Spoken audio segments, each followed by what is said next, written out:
કહેવાય છે કે આ એકાદશીનું વ્રત કરવાથી જે પુણ્ય વાજપેયી યજ્ઞ કરવાથી મળે છે એટલું જ મહાન ફળ પ્રાપ્ત થાય છે।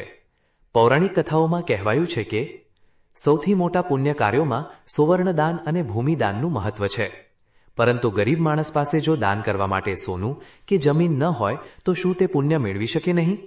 પદ્મપુરાણમાં જણાવ્યા મુજબ જે મનુષ્ય શ્રદ્ધા અને ભક્તિથી કામિકા એકાદશીનું વ્રત કરે છે અને ભગવાન વિષ્ણુની આરાધના કરે છે તેને સંપૂર્ણ પૃથ્વી દાન કર્યા જેથી પુણ્ય પ્રાપ્ત થાય છે। અષાઢ માસના કૃષ્ણ પક્ષની એકાદશીનું નામ કામિકા એકાદશી છે। આ એકાદશીની કથા સાંભળવા માત્રથી વાજપેયી યજ્ઞનું ફળ મળે છે। કામિકા એકાદશી વ્રતમાં શંખ, ચક્ર, ગદાધારી વિષ્ણુ ભગવાનની પૂજા થાય છે। જે મનુષ્ય આ 11ના દિવસે વ્રત કરીને ભક્તિપૂર્વક તુલસીદળ ભગવાન વિષ્ણુને અર્પણ કરે છે તેઓ આ સંસારના સમસ્ત પાપોથી દૂર રહે છે। જે આ 11ની રાત્રે ભગવાનના મંદિરમાં દીવો પ્રગટાવે છે તેમના પિત્તર સ્વર્ગલોકમાં અમૃતપાન કરે છે, તથા જે ઘી કે તેલનો દીવો કરે છે તેઓ 100 કરોડ દીવાઓથી પ્રકાશિત થઈ સૂર્યલોક જાય છે। કામિકા એકાદશી વ્રતનું મહત્વ। ધાર્મિક માન્યતા મુજબ સૌથી પુણ્ય સુવર્ણદાન અને જમીનદાનને માનવામાં આવે છે। એવું કહેવાય છે કે જે પણ જાતક સુવર્ણ કે ભૂમિદાન કરે છે તે જાતકને મોક્ષની પ્રાપ્તિ થાય છે અને પુનર્જન્મ થતાં તે વ્યક્તિ અપાર ધન અને જમીનનું સામ્રાજ્ય પ્રાપ્ત કરે છે। કથા મુજબ વાત આવે છે કે ગરીબ વ્યક્તિ આ પુણ્યને કેવી રીતે પ્રાપ્ત કરી શકે છે? ન તો તેની પાસે ભૂમિદાન કરવા માટે જમીન છે કે ન તો સુવર્ણદાન કરવા માટે ઘરેણાં છે। આવી સ્થિતિમાં તે આ પુણ્યને કેવી રીતે પ્રાપ્ત કરી શકે છે? પૌરાણિક ગ્રંથોના મુજબ પદ્મપુરાણમાં કહેવામાં આવ્યું છે કે જો કોઈ પણ વ્યક્તિ કામિકા એકાદશી વ્રત કરીને ભાવપૂર્વક ભગવાન વિષ્ણુની આરાધના કરે છે એ જાતકને સંપૂર્ણ પૃથ્વી દાન કરવા જેવું પુણ્ય ફળ પ્રાપ્ત થાય છે। કામિકા એકાદશી વ્રત કથા। શ્રીમદ ભાગવત પુરાણ મુજબ એકવાર ભગવાન શ્રીકૃષ્ણે યુધિષ્ઠિરને કહ્યું છે કે જે ફળ વાજપેયી યજ્ઞ કરવાથી પ્રાપ્ત થાય છે એ જ ફળ કામિકા 11નું વ્રત કરવાથી પ્રાપ્ત થાય છે।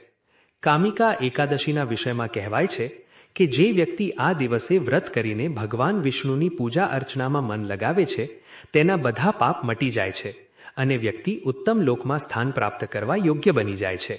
અષાઢ મહિનાની વદની આ 11ને કામિકા એકાદશી કહે છે। ધર્મશાસ્ત્ર પ્રમાણે અષાઢ મહિનામાં જેઓ ભગવાન વિષ્ણુની પૂજા કરે છે તેનાથી દેવતા, ગંધર્વ અને સૂર્ય વગેરેની પૂજા આપમેળે થઈ જાય છે। કામિકા 11ના વ્રતની મહિમા સ્વયં ભગવાન બ્રહ્માજીએ નારદને બતાવી હતી। તે પ્રમાણે કામિકા 11ના વ્રતથી જીવ કુયોનીને પ્રાપ્ત નથી થતો। પાપને નષ્ટ કરનારી આ કામિકા 11નું વ્રત મનુષ્યએ ચોક્કસપણે કરવું જોઈએ। કુંતીપુત્ર ધર્મરાજ યુધિષ્ઠિર બોલ્યા, હે ભગવાન, મેં દેવશયની એકાદશીનું વર્ણન સાંભળ્યું। હવે તમે મને અષાઢના કૃષ્ણ પક્ષમાં કઈ એકાદશી આવે છે કૃપા કરી એનું વર્ણન કરો। ભગવાન શ્રી કૃષ્ણ બોલ્યા, રાજન સાંભળો, હું તમને એક પાપનાશક ઉપાખ્યાન કહું છું કે જેને પૂર્વકાળમાં નારદજીના પૂછવાથી બ્રહ્માજીએ કર્યું હતું। નારદજીએ પ્રશ્ન કર્યો, હે કમલાસન, હું આપની પાસેથી આ સાંભળવા ઈચ્છું છું કે અષાઢના કૃષ્ણ પક્ષમાં જે એકાદશી આવે છે પ્રભુ એ બધું મને કહો। બ્રહ્માજીએ કહ્યું, નારદ સાંભળો, હું સંપૂર્ણ લોકોના હિતની ઈચ્છાથી તમારા પ્રશ્નોનો ઉત્તર આપી રહ્યો છું। અષાઢ માસના કૃષ્ણ પક્ષમાં જે એકાદશી આવે છે એનું નામ કામિકા છે। એના શ્રવણ માત્રથી વાજપેયી યજ્ઞનું ફળ મળે છે। આ દિવસે શ્રીહરિ વિષ્ણુનું પૂજન કરવું જોઈએ। ભગવાન શ્રી કૃષ્ણના પૂજનથી જે ફળ મળે છે એ ઘણું દુર્લભ પુણ્ય છે। જે સમુદ્ર અને વન સહિત સમગ્ર પૃથ્વીનું દાન કરે છે અને જે કામિકા એકાદશીનું વ્રત કરે છે એ બંનેને સમાન ફળ મળે છે। માટે પાપભીરુ મનુષ્યએ યથાશક્તિ પૂરો પ્રયત્ન કરીને કામિકા એકાદશીના દિવસે શ્રી હરિનું પૂજન કરવું જોઈએ।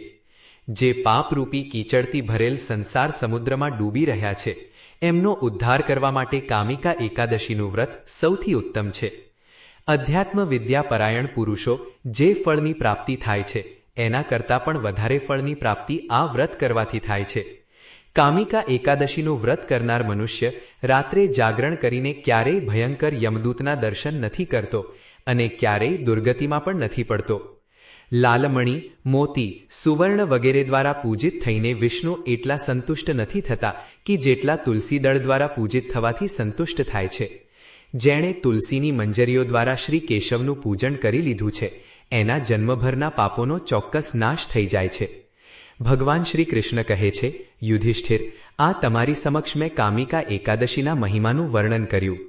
આ એકાદશી બધા પાતકોનું હરણ કરનારી છે.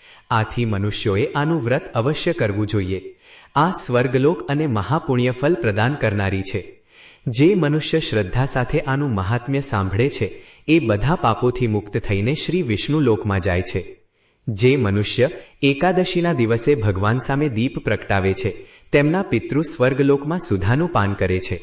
જે મનુષ્ય ભગવાન સામે ઘી અથવા તેલનો દીપ પ્રગટાવે છે તેણે સૂર્યલોકમાં પણ સહસ્ત્ર દીપકનો પ્રકાશ મળે છે.